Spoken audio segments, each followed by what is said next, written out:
Yafana sekese enkoma Professor Enoch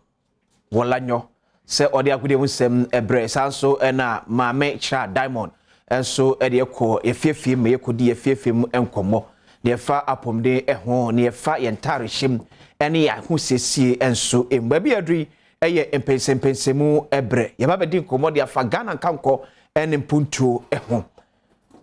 ye koyenim sei ye hye ye bra no esefa na sekese enko ema Hepa Plus mixture me se edu papa eboa etu entridi yade ase eno no ene nso ahya ase se etotoi encho so ahya ase eye no fin wa ahya ase moamoa saa ohia Hepa Plus mixture na etimi aboa akenya o immune system no se na bia emoa wa ne yade ketinkiti bi eba nipadwam bia no ebetimi edi eso enkodem sanso na Franco Trading Enterprise fun papa efie eye air condition papa TV papa fridge papa bibi bia eye ne papa mu de eye Franco Trading Enterprise na abanyanhwemo ewo enkran Kumasi takrade Ghana miamia odo bia bekobia no obe wo masoye o enkran owo kokomlemle twemba o mse de be ya ne ohia se ye phone se ye TV se ye tablet se eye fridge deep freezer epo na ohia oko Franco Trading Enterprise wonsa ebeka bi enso atosanso na Chaco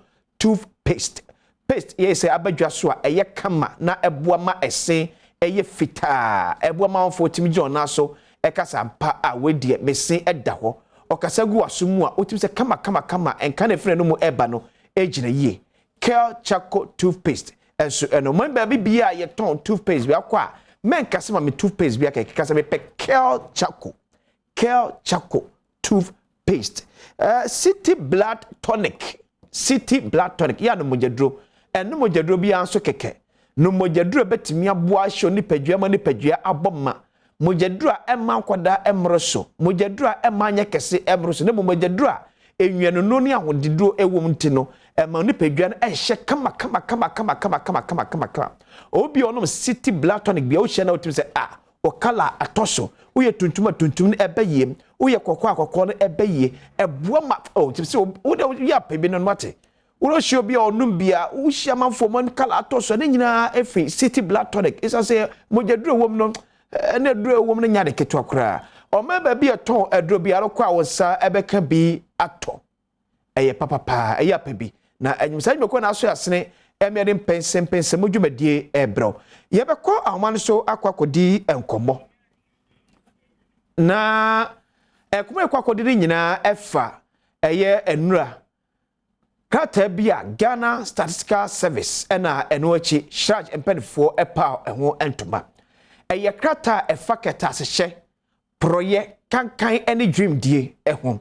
ya achirechirem sene keta hye proye kankan dream die ekoso ye mamu na krata empenfo de babonte ne kiremu se oka abanyumakuo ene ankrankra nyumakuo se na keta hye proye kankan dream die edore amanfo a enyasem kuma enam so bi amase kanko 2021 ekọ into corruption mu bribery mu ye mamu 5 billion Ghana cedis 5 billion Ghana cedis na benefo chirechirem am ye hunu wona otopi ye pa ene as usual Ghana Police Service yeso kamu a omoje bribe pa for 2021 omoje bribe pa wo ye mamu a Ghana Police Service 52.3% enkrofo a Ghana Statistical Service ana hra ye pen 40 monte so no mo kasa ni kirem se Ghana ha de wona eje bribe ye pa for the year 2021 Ghana Police Service ufra no ba Ghana Immigration Service omo ya hye so don't forget 2021 ni ato ye bordersim because of COVID-19 ya etwinity eba omamunti enti penfo atoto ya hye mu airport ye bie kokko we hye ne hyegu akwa betimi a control wona eba ne nwom na yade bi ewom no mo yade bi enuom ho but ufa ye land borders na chekakra ansa na ye bie so 2021 de no amabu raise issue say sa time no na Ghana Immigration Service yo mo hwe ya hye so no ejigisa adamudie ema nkrofo nya akonya edi wura Ghana ema nkrofo nya akonya edi free Ghana wa bra ne yato ye borders mu ana sabra be kaya na amafo complaining yes ya to ya shem na so still am follow di Nigeria Lagos Abuja wan kran ehimfa no mo fa omode ekọ ni nyina factor in na ma Ghana Immigration Service abe number 2 anam with 37.4% NHMU a oka corruption ye pa na bribery ye pa in 2021 dia wode wo nyina be ma Ghana Immigration Service wona eto so GRA Customs omomoji omayi eto edemaye Ghana Revenue Authority omomoji eto no edemaye Ghana fonso dodo na so efi se be se 33.4% enso ogidie se GRA Customs omonso eba demudia untimi ensamo enko omonso gini ye papa. The question is, and the cow meeting na me meet your revenue target na. Ye bet me a more a chance and a no, but because I'm penophobi at them with DNT and a motion macrophobi entria a two also mutimi etria ana. Ye be penphonia be ye desire and coina, but sir report you on the buy no. Chem say a young crofua or me victims. See, I saw more yaji bribe bibi at the from more enchain. Ene nkrofo mo adansedie ye kyese ampa amanfo etwa bribe ye man emu na tie wona sa eto aso lands commission for enso eto aso say 2021 wo ka omoje bribe abanyo ko omoje bribe ye pa ma bribe je ko anim yo man mu a lands commission eka ho na omo questions no so eba ayese. Is it part of this land gas issue see aye hu ya na se omo kan obi jib adamudie nti omo forgery eye document e de ma enkrofo e ma e create problem yen communities yen cities yen towns bia ya amanfo eto asase ba ko beko na nipa be semienu miesa wonyina edinda asase kro na eso asase ba ko beko ni aton de ma nipa mienu miesa obi aso kutankrata e chese ampa me na matosa asase we. Could it be said, Sadam Diana a course or unity and a mass langas issue see, especially in 2020, Kaya, Kasua East Legon, Kasua East Legon, na a course nana. Ye baby sir, and wo ansem. Listen dear, a wapa, me bobonina so at the atom. Afe Drivers and Vehicle Licensing Authority, DVLA. Also, you say at them Diano, a course ye pa 2021. And so ahodom it will be a call say be register be a ne car and a pet driver's license see a demudia and Ampofo-Adjei DVLA 2021 no na nye asem kuma kra. Then a question also comes up said, could it be said and until na man for a brekuta license woman na so hwe mo drive na tim say wait dear we dear we dear da braka abrante kuta license le so hwe kai pa abrante etwia ayasem o hwe kai pa se ne abrante kita de kana o twika ne pa e de kone dia on so bia o ye driver ni o se ke man license krama no de twika adamudie nti e na wona en qualify se obenya driver's license omunya ya na eno so ofri DV of a passport center for ena etwaso say omonso oka omo a omoji adamdie for the year 2021 a omonso ka obi sa manfo akọ ye passport a okoye bi we beka to say na otwemienu na otwe onsa beka no because of adamdie nti ebi mu die krat mi eba yi kra chen se ne eye obi so de ne yakwakoto ba se 6 months nie ne nsanka ne passport because won chia adamdie enti ana eno so nkobo enso owo eti omu nyina so kan obi na se 2021 ma corruption e course enti ko wi akire 5 billion Ghana cedis cash we happen for ka wasem sika manfo yi from to benye check o enenye mobile money o we cash. Oh, please. And no, that one is bam. 5 Ghana cedis. Bam. 20 Ghana. No Jona or the call. At the passport office for so and I also there prosecutors, judges, and the twas. But I'm sure almost so 22.3% of Ghana for Ghana Statistical Service ene strategy mpedfo no mo edi nkomo no echem say omuchia bribe the ma prosecutors kwadubofo asem na making judges atemuafo ye omanyama mra ahom kete say wonfa atentrene ene enye wodwuma 22.3% of Ghana this year omuno mudi nkomo ne say omuchia bribe Edema Sampanifui to favor them in their cases. Na judiciary die no niema ne ye ehu kese pa ye se ena ye ka sei Ghana ni da so nyina eye judicial service. Ni da so nyina no. That's the only thing holding our democracy.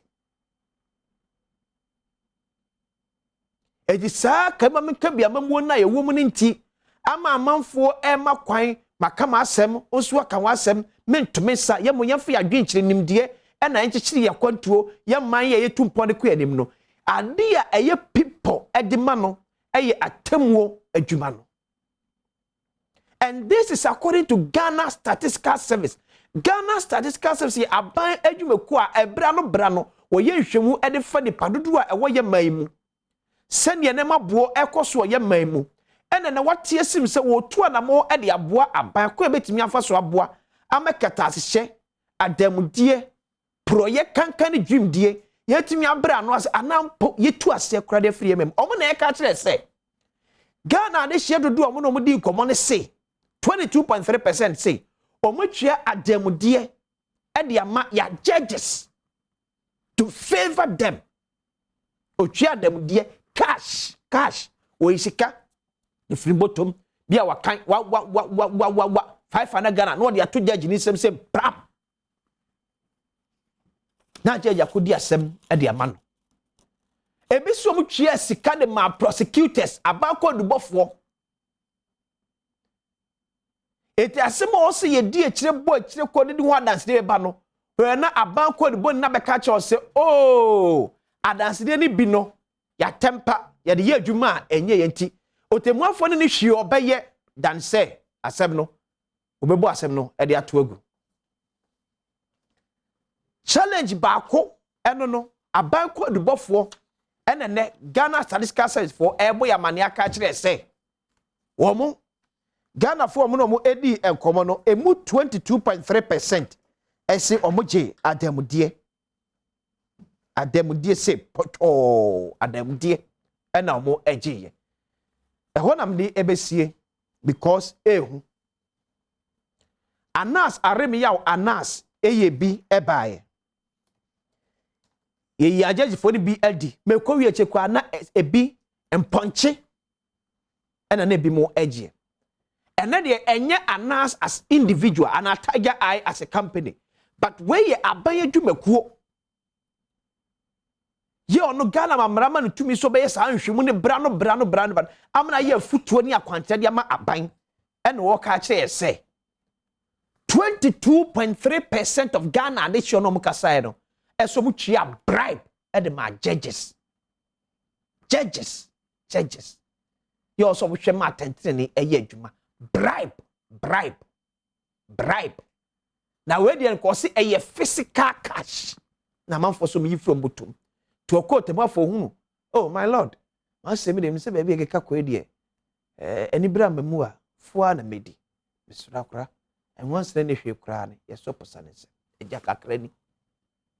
This is according to Ghana Statistical Service and Shraj keke kabobo ka sembe osinyame ehu ye nyina abejafo trase ebabedi enkomo na Honorable Alexander Akwasi Akwaye MP Edemade Hyewo Akim Oda ona boko de ya ye ho ye ye me ase otare ye me fepa so de no so sa o wane pamodi o abrantie bi a owo Madina efe ne Fuji oh okay ono pam ne ma na mmiri bi meko station bi se ya na mata de ne ye kanfo ye ene bi sa me ne opam na be bodin okay nipa no abrantia make a payment they very over 25 years. Okay. Me a very loyal customer. We na fe adehye watch him that wa be DMP umpama entantade word na kwanya sem bebre no na no abrantie me MP 20 years and over no anopa me niema ntino me be MP ntino me nya no na memra de modia mu no me de be mamo emum ono anu ahye me ntade over the years nti is when you be so small down so pam kakra or the supplement Kennedy or watch him down also pam Kennedy also why are there pa ya me shira so also pam atade e de share a member of parliament comedian here all about that but quick one this report on corruption be to so when ya bre a to say wanu gusu a wo kapa but mindika fenchi ama ahefo ene adehye I wo achim da o madaru manti beti hase ene dey me de me hu report ne de but mateti mu a dey me de ne say ene no ye hunu say ye ka adamudie anase ketahye ne proya enya mayofo nko because ye ka ne sa pe na amanfo e de o madwene akodi politicians achi na we corrupt na no anti do bia person boy politics ni ade enne o man som ene se ne pese ye som o man ne ye o man ne boa o man no eye firi amanfo adwene mu se edu bi nti ne emu bi eja de ye nyina se ye be ko politics mu na nye katache se ene proje ye ka Ghana ha no nipa edoso na omu ye aban adwuma nipa womo na oman no chichire ekura womo no womo doso ese amanyofo amanyoni 4 years na wukọ 2 mini kura wode nanso wote soro ho wote soro a wani ehu ba bia o eti nipa no a wo fom no de wo pe na woyo womo na wo se yedi edi esi womo so enema nkoye nyina ejina womo a omu ye adwuma ewo yase na amanyoni ukọ ma ho so yes wo ye de bawe say be ye beto abatia ni na ka ho na yentimi end correcting niam bi so it means amanyofo no so feel leadership because of political power obviously I don't ye ni ho akini eniam bi wo ho no mu a untimi nye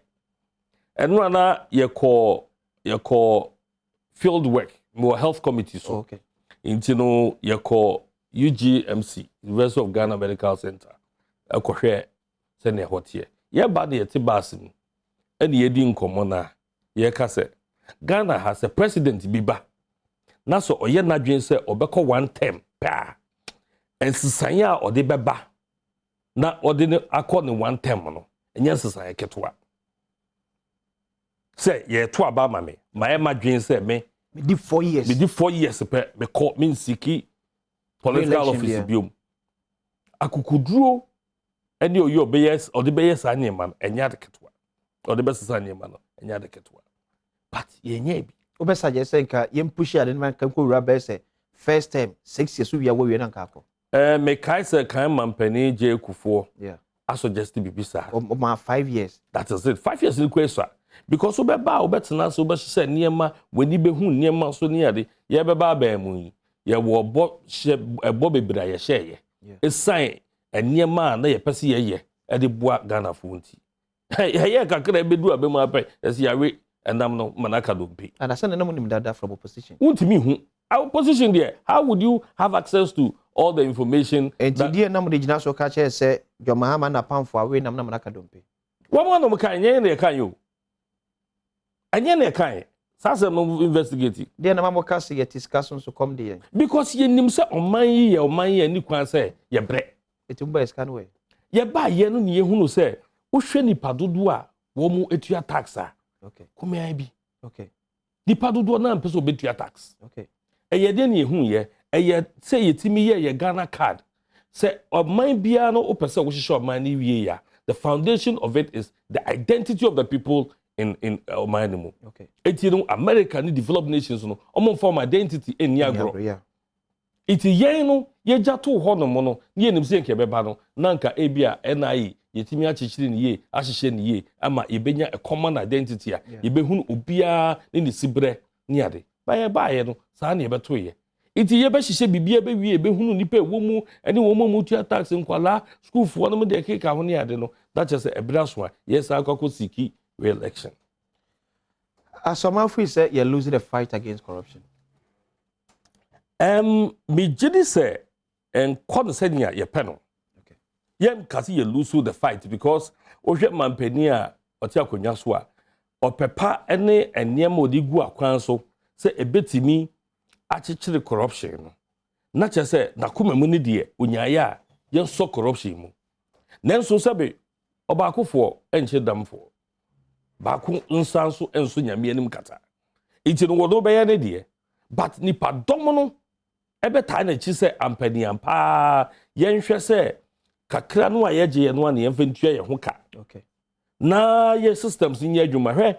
ade ebetime to corruption asepa ene ye mampani dada ye mampani abedi ekire. His Excellency Dr. Mahmoud Bawumia. Okay. The digitalization because areas corruption cost one. Yeah. Se odi mfidi nyuma odi mfidie abefu mfidie ni ade bi etintim ho ni ade a entimi nya kwan ebete so Collins Commission. Okay. We document when sika ye hu eso se digitalization na ye be hu easily. Yeah. O call DVLA ports be bia corruption cost pa say one fan share ketera say ni ade a enya ade a obetimi akọ wanim no ye de digitalization ko hono mu a ebeboa ema ejisa akwansidie ni na afikwa mu because akwansidie no wo ho a na opese wutua na ye ma na content emeboa iti no say enne no you reduce human interface. Okay. Die uni nipa bedin sa woso you be nam so agye kakra fru set me hu de answer bokrata no ne nko ebu ase fa wait to so na mo ni ade nyina no say digitalization no etimi adwuma ne digitize your economy no be bia ma say uti fie enra yi pharmacy ya ye ka ho asemi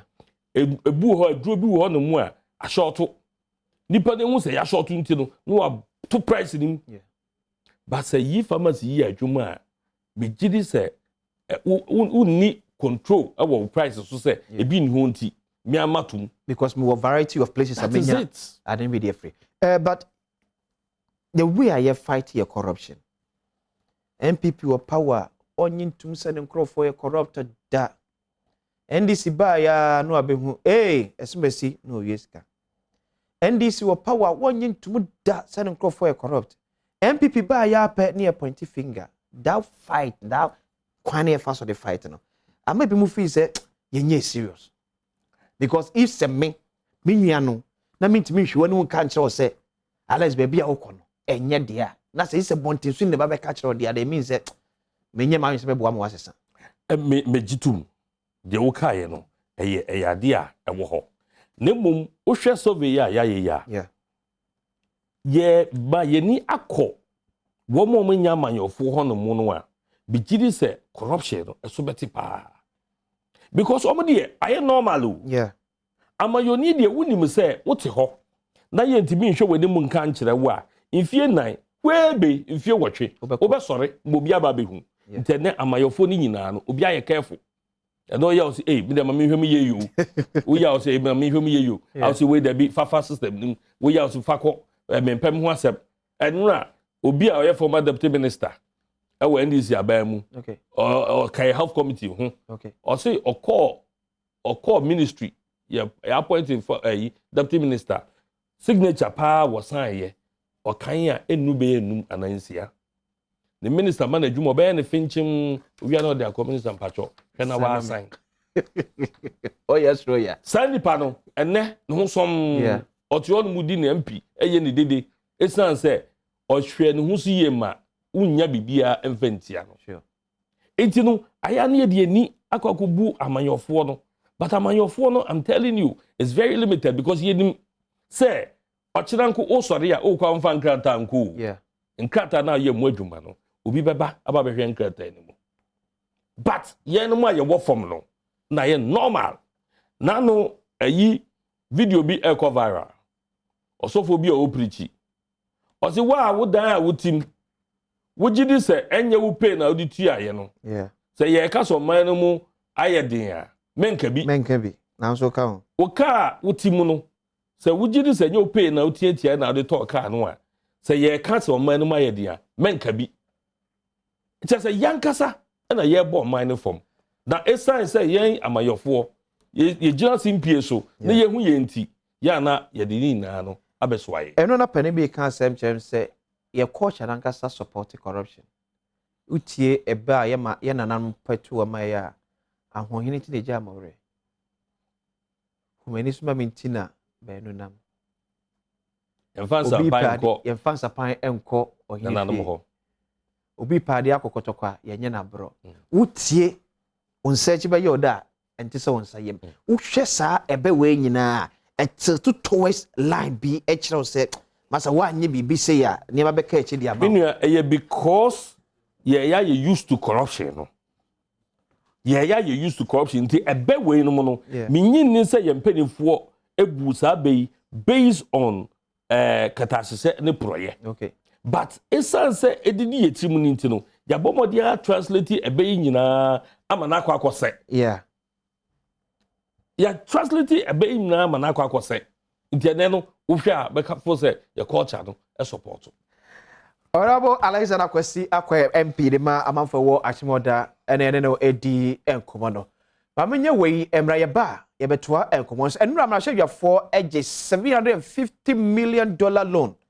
ya aban ekosiki atumu me bana ma bekiro project aban edi seskere nyina ekwakwa se na be ya se project ni bi ewo mpotem wan so betimi afolo no hu se ampa ekose ne mpanifo twon sika edi ato no Badwam on Adom TV enie e ba isi